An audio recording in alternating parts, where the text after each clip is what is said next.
Ultamize. Here's something to keep in mind every time you write a message at work.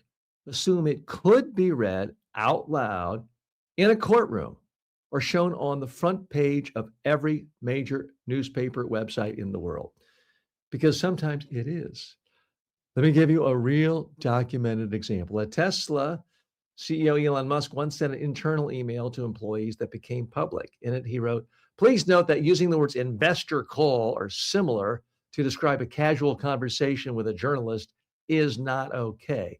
The message was later reviewed and discussed in legal proceedings about how the company communicated externally.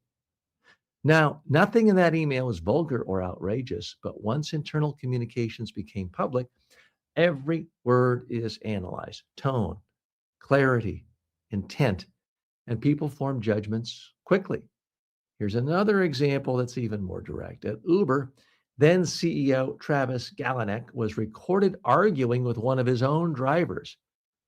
Here's exactly what he said: "Some people don't like to take responsibility for their own stuff." Only stuff wasn't the word, it was another short word that begins with S.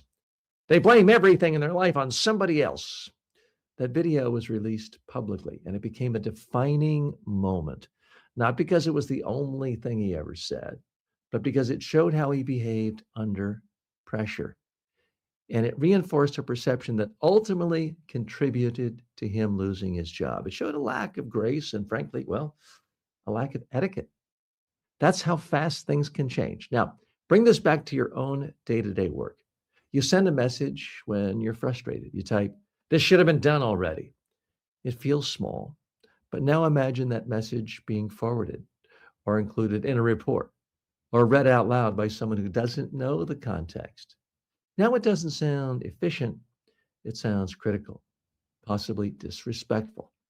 Now compare that to, "Can we get an update on this? I want to make sure we're aligned on timing." Same situation, very different impact. Here's another real world pattern that has affected people's careers. Employees across industries have lost jobs after internal messages, emails, chat messages, text were shared more widely. Not because they broke a major rule, but because the tone came across as careless, sarcastic, or inappropriate once others saw it. What felt like a quick, informal comment in the moment looked completely different outside that moment. That's the reality of modern work. Nothing is guaranteed to stay private. Messages can be forwarded, screenshotted, quoted, and once that happens, you don't control how they're interpreted. So, etiquette today is not about being overly formal, it's about being aware of how your words will sound when someone else reads them later or hears them. Here's the standard to use: if this message were read out loud in a room of senior leaders, would it sound unprofessional? Would it annoy anyone, bother anyone, offend anyone? If this were attached to your name publicly, would you be comfortable with it? If the answer is no, well, rewrite it, because big career problems rarely come from big, obvious mistakes. They come from small moments handled poorly. A message sent too quickly, a tone that feels off, a comment that lands the wrong way. And once that perception forms, it's very hard to undo it. So the goal is simple: communicate in a way that still sounds professional, even outside the moment you wrote it. That protects your reputation and it signals something people value immediately: good judgment.